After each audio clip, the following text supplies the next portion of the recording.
The alarms screamed across the bridge of the Imperial Command Station. Emperor Kale stood before the massive viewing screen, his golden robes flowing behind him as he watched the data streams pour in. Something had just dropped out of hyperspace at the edge of their system. "Report," Kyle commanded, his voice cutting through the chaos. Admiral Yuna stepped forward, her face pale as she read from her datapad. "My lord, we have detected a single vessel. It's massive. Larger than our biggest battleships." The Emperor's eyes narrowed. "Show me." The main screen flickered and displayed a distant image of the unknown ship. It was unlike anything in their database. The hull was dark gray, almost black, with smooth lines that seemed to flow like water. Strange markings covered its surface. "Where did it come from?" Kyle asked. "Unknown, my lord. It appeared without warning. No hyperspace signature matches our records." Commander Han, Yuna's second-in-command, looked up from his station. "Admiral, we're receiving no response to our hails. The ship maintains complete radio silence." Emperor Kale had ruled the Valthoran Empire for 30 years. In that time, no one had dared to enter their space without permission. The Empire controlled 47 star systems and had the strongest fleet in known space. This intrusion was not just surprising, it was impossible. "Send the third battle group to intercept," Kale ordered. "I want that ship stopped before it gets any closer to Nexus Prime." Admiral Yuna nodded and began giving orders. Within minutes, 20 of their most advanced warships were racing toward the mysterious vessel.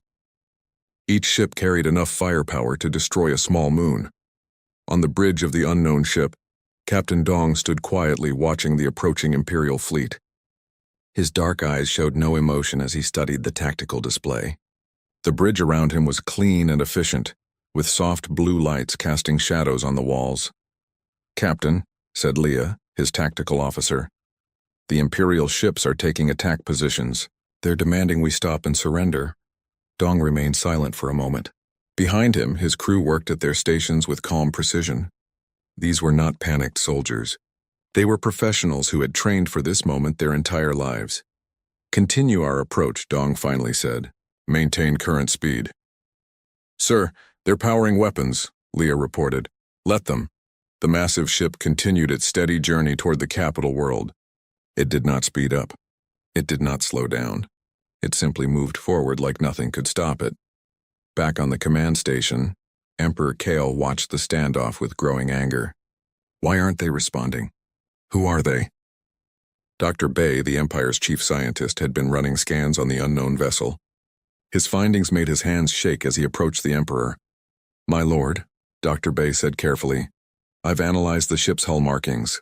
The symbols, they match records from our archives." "What archives?" "The old files, my lord. From the Great Purge 200 years ago." The Emperor's face went white. "That's impossible.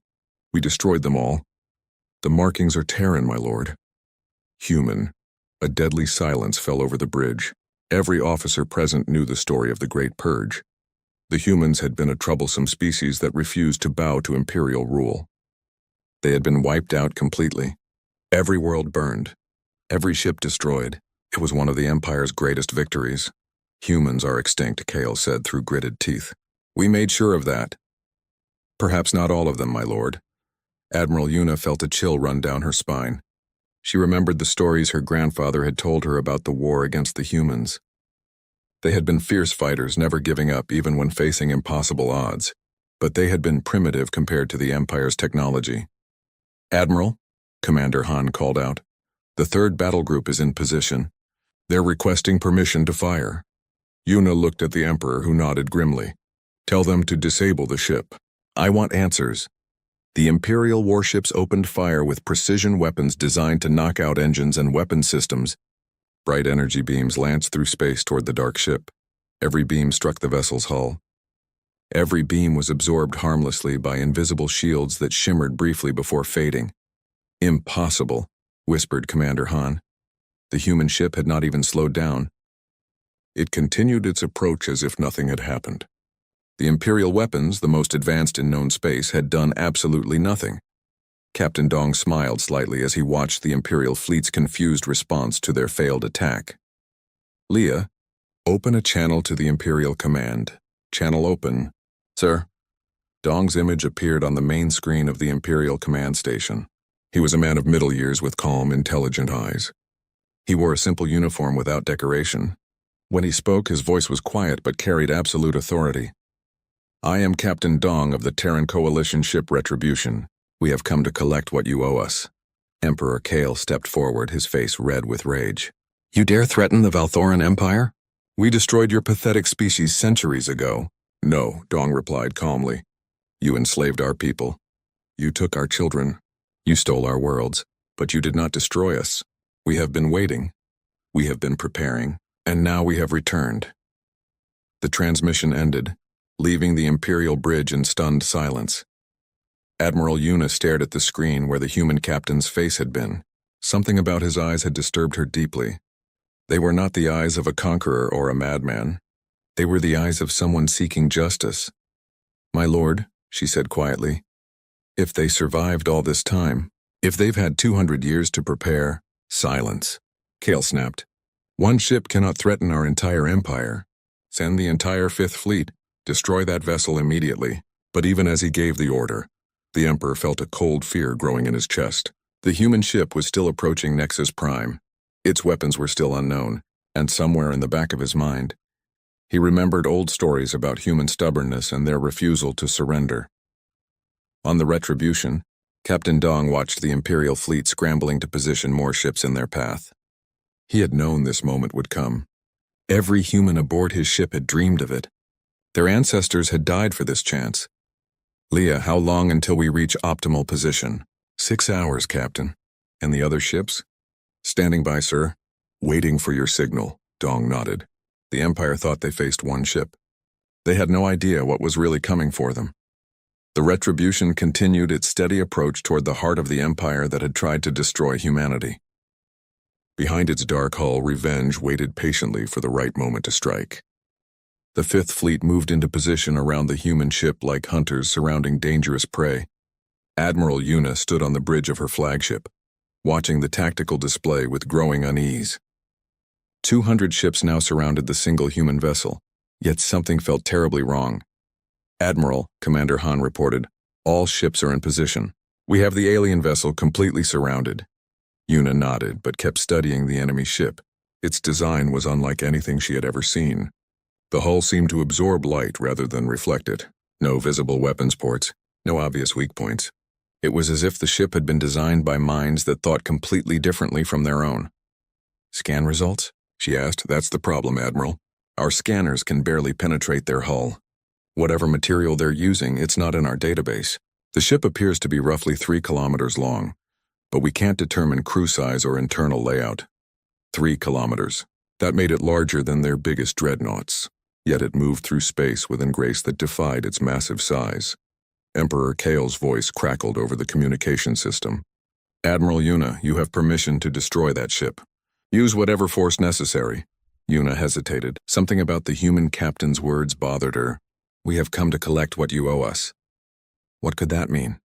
Sir, she said into her communicator, perhaps we should attempt communication first. Learn what they want. They want to threaten the Empire, Kale replied angrily. That is all we need to know. Destroy them. But before Yuna could give the order, her communications officer looked up with surprise. Admiral, we're receiving a transmission from the alien ship. They're requesting to speak with you directly. Put it through. Captain Dong's face appeared on the main screen. His calm expression had not changed, despite being surrounded by an entire fleet. Admiral Yuna, he said, I believe we should talk. You are in no position to make demands, human, Yuna replied, though something in his tone made her curious rather than angry. I am not making demands. I am offering you truth. Your empire has built itself on lies. Would you like to know what really happened during your Great Purge? Yuna glanced around her bridge. Every officer was listening intently.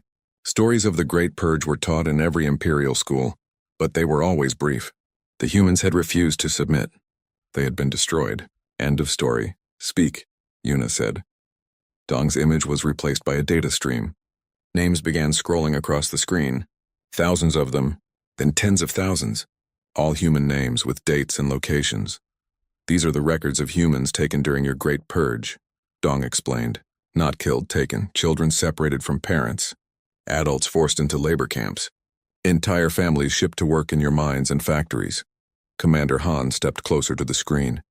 These could be fabricated. Check your own archives, Dong replied. Search for Classification 7 files from that period. Your empire kept careful records of its slave labor. Admiral Yuna felt her stomach turn. Classification 7 files were the highest level of Imperial secrets.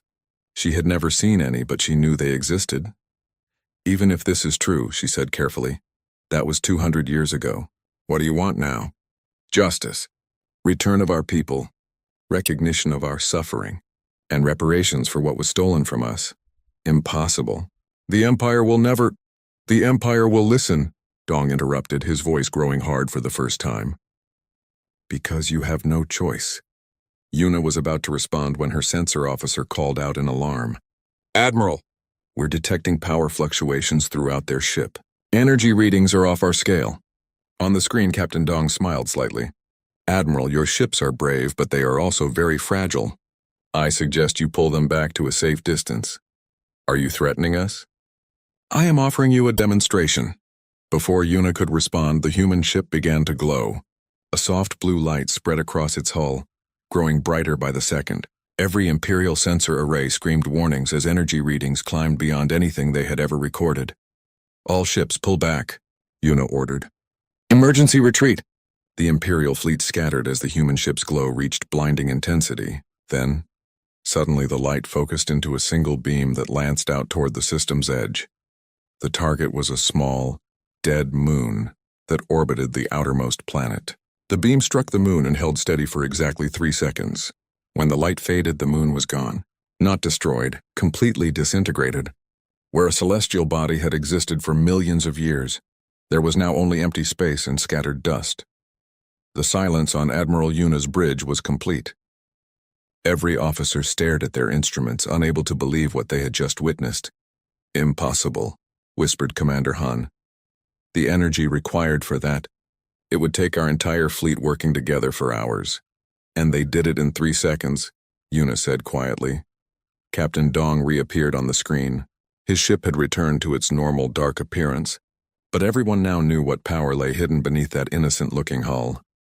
That was a moon roughly the size of your capital city, Dong said conversationally. I wanted you to understand what we could do to Nexus Prime if we chose to. Emperor Kale's voice exploded over the communication system. Admiral, why did you not attack? Destroy that ship immediately. Yuna looked at the empty space where the moon had been, then back at the human ship. My lord, I respectfully suggest we hear what they have to say. Coward. I am relieving you of command. General Tay will take over the fleet. Yuna closed her eyes. General Tay was a good soldier, but he thought only in terms of overwhelming force. He would order a full attack and thousands of Imperial sailors would die uselessly. Admiral, Commander Han said quietly. What are your orders? She looked around her bridge at the officers who had served with her for years. Good people who trusted her judgment. She thought about the moon that no longer existed, and the calm certainty in the human captain's voice. Stand down weapons, she ordered. All ships maintain distance but do not attack. Admiral, that's a direct violation of the Emperor's orders, Han warned. I know. Yuna turned to face her crew. I've served this empire for 25 years. I've never questioned an order before, but I will not send you to die for nothing. On the Retribution, Leah watched the Imperial fleet's confused movements. Captain, their admiral seems to be defying orders. Some ships are standing down while others are still in attack formation. Dong nodded. Admiral Yuna is wiser than her emperor. Begin the next phase, sir. Send the signal to our people throughout the Empire. It's time they knew we're here. Across 47 star systems, hidden communication devices suddenly activated. In slave quarters and work camps, in factories and mines, humans who had been waiting for generations received the same message. This is Captain Dong of the Terran Coalition. The time of hiding is over. Rise up. Help is coming. On the industrial world of Kael-on-Fur, a woman named Saul looked up from her workstation as the message played in her ear. Around her, other humans stopped what they were doing. For 200 years, they had passed down stories of the homeworld, of ships that would return someday to free them. Saul smiled and reached for the tools she had hidden long ago. It was time to remind the Empire why they had feared humans in the first place. Captain, Leah reported, we're receiving confirmation signals from 34 systems. The rebellion has begun. Dong watched the Imperial fleet's frantic movements as reports of uprisings flooded their communication channels. The Empire was about to learn that the war they thought they had won long ago was only now beginning. Emperor Kyle paced like a caged animal in his throne room. The massive chamber, built to intimidate visitors with its golden walls and towering statues, now felt like a prison. Reports flooded in from across the Empire, each one worse than the last. 17 worlds are in rebellion, General Tay reported, his scarred face grim. Industrial production has stopped on Kellan 4 Nexus 7 and the mining colonies. The slaves are destroying equipment and barricading themselves in secure areas. How is this possible? Kale demanded. We controlled these populations for 2 centuries. Dr. Bay stepped forward nervously. My lord, it appears the humans had hidden communication networks we never detected. The signal that triggered these uprisings came from their ship. General Tay slammed his fist on the table. One ship? We're letting one ship destroy our empire. Perhaps, said Minister Locke, the Empire's chief advisor, we should consider their demands. If they truly have evidence of illegal enslavement, illegal? Kyle whirled on him. We are the Empire. We define what is legal. Yes, my lord, but the Galactic Council can burn with the rest of them. Kyle turned to General Tay. Take command of every ship in the system. I want that human vessel destroyed within the hour. General Tay grinned. He was a simple man who believed every problem could be solved with enough firepower. It will be my pleasure, my lord. As the general rushed away to take command, Dr. Bay approached the Emperor with a data pad. My lord, I've been studying the weapon they used to destroy the moon. The energy signature is unlike anything in our science, meaning their technology is far beyond ours, perhaps centuries ahead. If they've had 200 years to develop in secret, Kyle grabbed the scientist by his robes. Are you saying we cannot defeat them? I'm saying we don't understand what we're facing. Meanwhile, on the bridge of the Retribution, Captain Dong watched the Imperial fleet reorganizing under General Tay's command. The Admiral's ship had been pushed aside, and now a massive battleship was taking position at the center of the formation. Captain, Leah reported, the new Imperial commander is General Tay. He's ordering all ships to attack position. What do we know about him? Brutal but effective. He led the suppression of the Altair Rebellion 15 years ago. No prisoners were taken. Dong's expression hardened. Then he's exactly the kind of leader this empire deserves. The Imperial fleet now numbered over 300 ships. Every vessel the Empire could gather was moving into attack formation around the lone human dreadnought. It should have been overwhelming force against impossible odds. Sir, asked Leah, should we contact the fleet? Let them know we're not alone. Not yet. Let them make the first move. On Kellan 4, Sewell crouched behind an overturned mining cart as Imperial guards fired energy weapons down the corridor. Around her, dozens of human workers had barricaded themselves in the main processing facility. Saul, called out Min, a young man who worked in the ore refineries. The guards are calling for reinforcements. We can't hold them off much longer. Saul checked her improvised weapon, a mining laser rigged to overload and explode. We don't need to hold them off. We just need to destroy the processing equipment. She had been planning this moment her entire life. Her grandmother had told her stories about Earth, about humans who lived free under open skies. Those stories had kept hope alive through generations of slavery. Is it true? Min asked. Are there really human ships coming? The message came from Captain Dong himself, Sol replied. Our people kept their promise. They came back for us. An explosion echoed through the facility as the guards blasted through another barricade. Saul knew they only had minutes left. Min, take the others and secure the main reactor. If we're going down, we're taking this whole facility with us. Back in space, General Tay stood on the bridge of his flagship, the Destroyer, and studied the tactical display. The human ship sat in the center of his formation like a trapped animal. All ships report ready, his aide announced. Target their engines first, Tay ordered. I want them crippled, not destroyed. The Emperor wants prisoners. Sir, Admiral Yuna is requesting permission to speak with you. Denied. She had her chance. Tay smiled coldly. Begin the attack. 300 Imperial warships opened fire simultaneously. The space around the Retribution lit up like a miniature star as thousands of energy beams converged on the human vessel. For a moment, the human ship disappeared entirely behind the brilliant light of the attack. General Tay watched with satisfaction as his fleet poured enough firepower to level a continent into their target. Cease fire, he commanded after 30 seconds. The weapons fell silent, and the light faded. General Tay expected to see debris, maybe a crippled Hulk leaking atmosphere. Instead, the Retribution hung in space exactly as before. Its dark hull showed no damage, no scorch marks, no signs that it had been attacked at all. Impossible, whispered Tay's aide. Sensors, Tay barked. Damage report. No damage detected, sir. Their shields absorbed everything. General Tay felt something cold settle in his stomach. His entire fleet had just fired everything they had at one ship, and they might as well have been throwing rocks at a mountain. On the Retribution, Captain Dong had not even moved during the attack. The ship's shields had handled the Imperial firepower so easily that the bridge crew barely noticed. Shall we return fire, Captain? Leah asked. No, but I think it's time they understood what they're really facing. Dong touched a control on his command chair. Throughout the ship, systems that had been hidden began to activate. The Retribution had not come alone to this system. It had simply arrived first. Around the Imperial fleet, space began to shimmer. One by one, human ships materialized out of nothing. They had been there all along, hidden by cloaking technology the Empire couldn't even detect. First 10 ships appeared, then 20, then 50.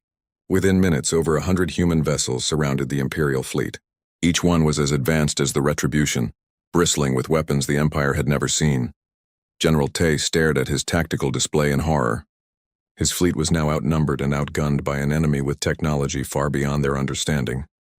Sir, his communications officer said shakily, we're receiving a transmission from the human ship.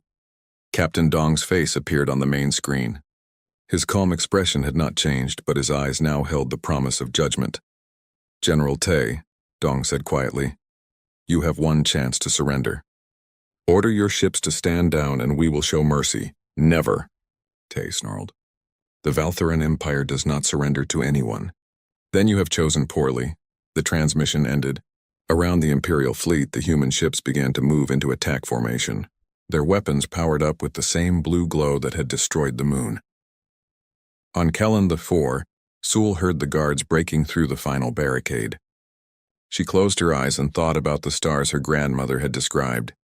Soon she would see them herself, but instead of weapons fire, she heard something else, the sound of the guards screaming in fear. Their voices faded as they ran away. Sol, Min called out excitedly. Look outside. Sol ran to the window and looked up at the sky. High above the planet, lights were moving among the stars.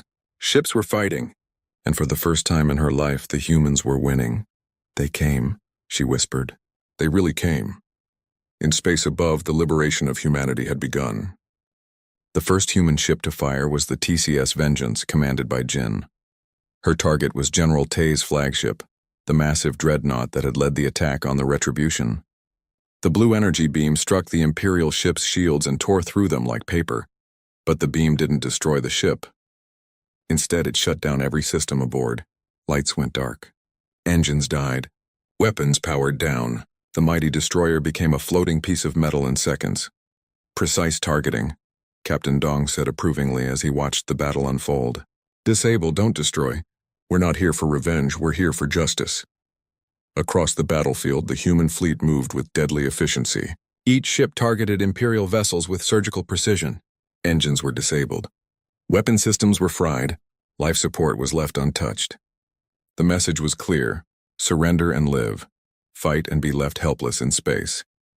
General Tay found himself trapped on a dead ship, emergency lighting casting eerie shadows across his bridge. His proud fleet was being systematically dismantled by an enemy that could have destroyed them all in minutes. Sir, his aide whispered, they're demanding our surrender. Tay's face was red with rage and humiliation. Signal the reserves. Call in every ship from every system. I don't care if it leaves our borders defenseless. But even as he gave the order, Tay knew it was hopeless. The humans had technology that made the Empire's best weapons look like children's toys. How had they advanced so far in just 2 centuries? On the planet below, Sewell and her fellow rebels watched the battle through the facility's communication center.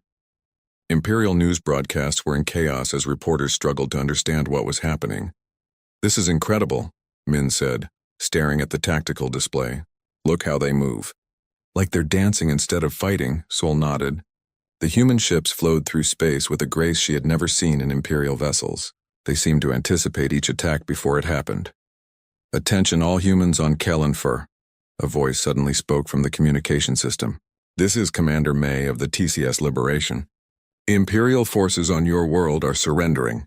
You are now under the protection of the Terran Coalition." Sol felt tears running down her face. Free. After 25 years of slavery, she was finally free. "What happens now?" Min asked. "Now we help our rescuers," Sol replied.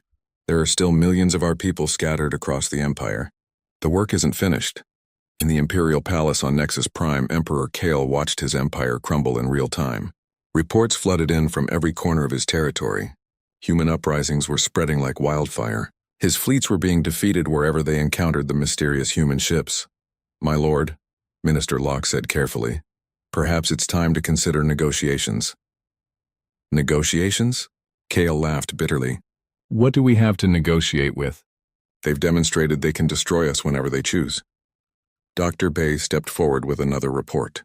"My lord, I've been studying their battle tactics.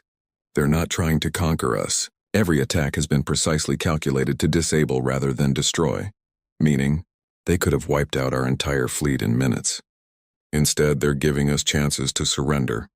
They want something other than our destruction." General Tay's voice crackled over the communication system from his disabled ship. "My lord, I'm requesting permission to activate the planet killer weapons." Kale's blood ran cold. The planet killer devices were the Empire's most terrible secret. Weapons that could crack a world's core and destroy an entire planet. They had only been used once during the rebellion on Altair Prime. "Absolutely not," Kale replied. "Those weapons are forbidden except in the most extreme circumstances." "My lord, with respect, what could be more extreme than this?" Kale looked around his throne room at the advisors and guards who had served him faithfully for decades. He saw fear in their eyes, but also a question. What kind of leader destroys planets rather than admit defeat? "No," he said firmly. "We will not become monsters to save our pride." On the Retribution, Captain Dong received reports from across the Empire. The liberation was proceeding faster than they had dared hope. Imperial forces were surrendering rather than face destruction. Millions of human slaves were being freed every hour. "Captain," Leah reported, "we're receiving a communication from the Imperial Palace. Emperor Kale is requesting a ceasefire. Put him through." The Emperor's image appeared on the main screen. He looked older than his years, his golden robes wrinkled and his face drawn with exhaustion. "Captain Dong," Kyle said, "I request a temporary ceasefire so we can discuss terms." "The terms are simple," Dong replied. "Release all human slaves immediately. Provide transportation to any who wish to leave Imperial space. Pay reparations for 2 centuries of forced labor. And submit to Galactic Tribunal for crimes against sentient beings." "Impossible. The Empire cannot—" "The Empire is finished," Dong interrupted. "You can accept this with dignity, or you can watch as we take apart your civilization piece by piece. Either way, our people will be free." Kale closed his eyes. "You want us to destroy ourselves?" "No, we want you to become better than you are." Admiral Yuna's voice suddenly broke into the conversation. "Captain Dong, this is Admiral Yuna. I'm speaking without authorization, but I have a proposal." Both men looked surprised as the Admiral's image joined the conversation from her disabled flagship. "I will serve as an intermediary," Yuna continued. "I have access to Imperial records that prove the enslavement of your people. I also have the respect of many Imperial officers who might listen to reason." "Why would you help us?" Dong asked. "Because I've seen what we did to your people. I've read the classified files. What my empire did was wrong, and it's time to make it right." Emperor Kale stared at his admiral in shock. "Yuna, you're committing treason." "No, my lord. I'm trying to save what's left of our honor." Captain Dong studied the admiral's face for a long moment. He saw sincerity there and shame and a desperate hope for redemption. "Very well," he said finally. "Admiral Yuna, you will help coordinate the release of our people. In return, we will allow Imperial forces to withdraw peacefully from liberated worlds." "And after?" Yuna asked. "After we rebuild both our civilizations." On Kaelon 4, Sol stood on the landing platform as the first human transport ships arrived. They were beautiful vessels, sleek and gleaming white. Nothing like the dark warships that had defeated the Imperial fleet. "Sol," called Dr. May as she stepped off the lead transport. "I've heard about your leadership here. We need people like you to help coordinate the evacuation." "Evacuation?" Saul asked. Are we leaving? Only those who want to. Some humans may choose to stay and help rebuild these worlds into something better. Others will want to return to human space and see the stars our ancestors dreamed of. Saul looked up at the sky where human ships moved like guardian angels between the stars. For the first time in her life, she had a choice about her future. What's it like? She asked. Human space? Dr. May smiled. Free, we'll show you if you want to see. Saul nodded. She would help with the evacuation first, make sure every human who wanted to leave could do so safely. But then she would finally see the stars her grandmother had told her about.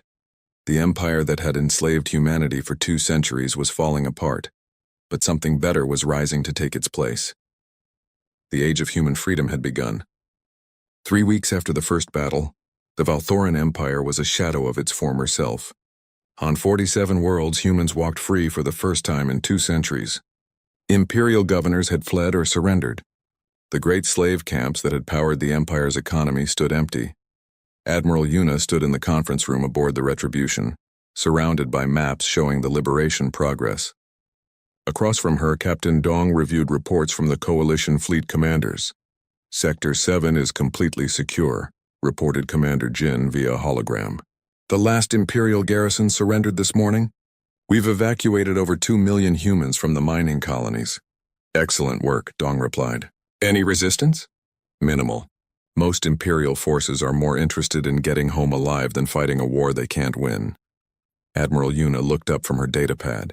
Captain, I have some concerns about the Outer Rim territories. Several Imperial commanders there are refusing to surrender. They've cut off communication and declared independence. Pirates and warlords, Dong said with distaste. They think the Empire's collapse means they can carve out their own kingdoms. What do you intend to do about them? Clean them up?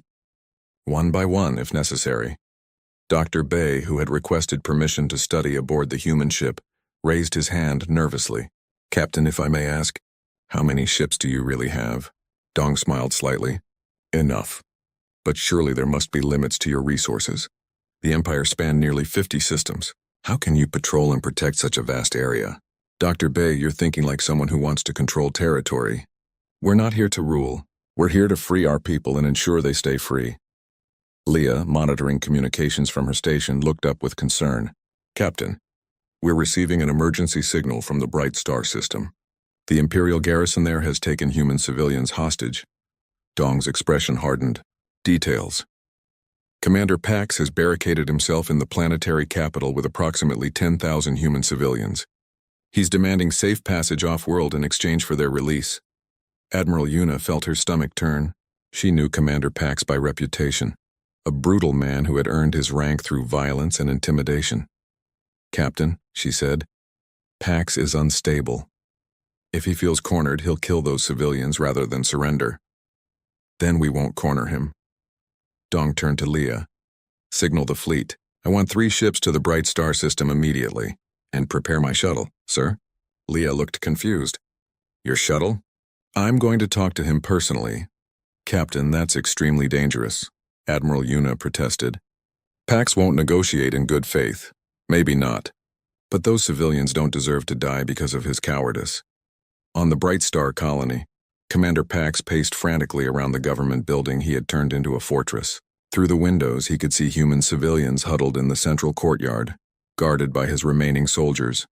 Sir, his aide reported, 3 human warships have entered the system. They're requesting permission to send a shuttle to the surface. Tell them no. Any ship that approaches this planet will be destroyed. Sir, with respect, our weapons can't even scratch their shields. Pax grabbed the young officer by his uniform. Then we use the civilians. They won't risk killing their own people. But even as he said it, Pax knew he was trapped. The Empire was gone. His career was over. All he had left was spite and the desire to hurt his enemies before he died. Incoming transmission, the aide announced. Captain Dong's face appeared on the main screen. Behind him, Pax could see the bridge of the human ship. Clean, efficient, and radiating quiet confidence. Commander Pax, Dong said calmly, I'm coming down to speak with you alone. Are you insane? I have 10,000 hostages. Yes, you do. And we both know you're not going to hurt them. Don't be so sure about that. Commander, you're a soldier, not a butcher. You took hostages because you thought it would give you leverage, but deep down you know you can't murder innocent people in cold blood. Pax felt sweat running down his face. Stay away from this planet or you'll what? Kill civilians? Execute children? Is that how you want your story to end? The transmission ended, leaving Pax alone with his fears and his rapidly diminishing options.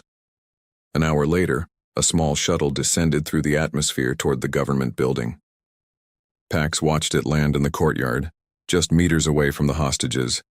Captain Dong stepped out of the shuttle alone, just as he had promised. He wore a simple uniform and carried no visible weapons. Around him, the human civilians stared in wonder and hope. "Let me pass," Dong called out to the Imperial guards. "Sir," one of Pax's soldiers whispered. "Should we arrest him?" Pax studied the human captain through his binoculars. There was something about Dong's calm confidence that made the commander's hands shake. This was not a man who could be intimidated or bargained with. "Let him through," Pax ordered reluctantly. Dong walked through the courtyard, stopping to speak quietly with some of the civilians. A little girl tugged on his sleeve, and he knelt down to listen to what she had to say. When he stood up, he was smiling. "She wanted to know if you're really going to take us home," Soul translated. She had arrived on Bright Star the day before to help coordinate evacuations. "Tell her yes," Dong replied. "We're all going home." Inside the building, Commander Pax waited in his office with a dozen armed guards. When Dong entered, the Imperial soldiers tensed, but the human captain seemed completely relaxed. "Commander Pax," Dong said pleasantly, "thank you for agreeing to meet." "I didn't agree to anything. You forced your way here. Actually, you let me through, which tells me you want to resolve this peacefully." Pax laughed bitterly. "Peacefully? Your people destroyed my empire, my career, my entire life." "No," Dong said quietly. "Your empire did that to itself. We just helped it along. What do you want?" "I want you to release the civilians and surrender your remaining forces. In exchange, I'll guarantee safe passage to any Imperial world that will accept you." "And if I refuse?" Dong's expression didn't change, but something in his eyes made Pax step backward. "Then we'll wait. And while we wait, your soldiers will start to wonder why they're following a man who holds children hostage. Eventually, they'll make their own decision about what kind of people they want to be." Pax looked around at his guards.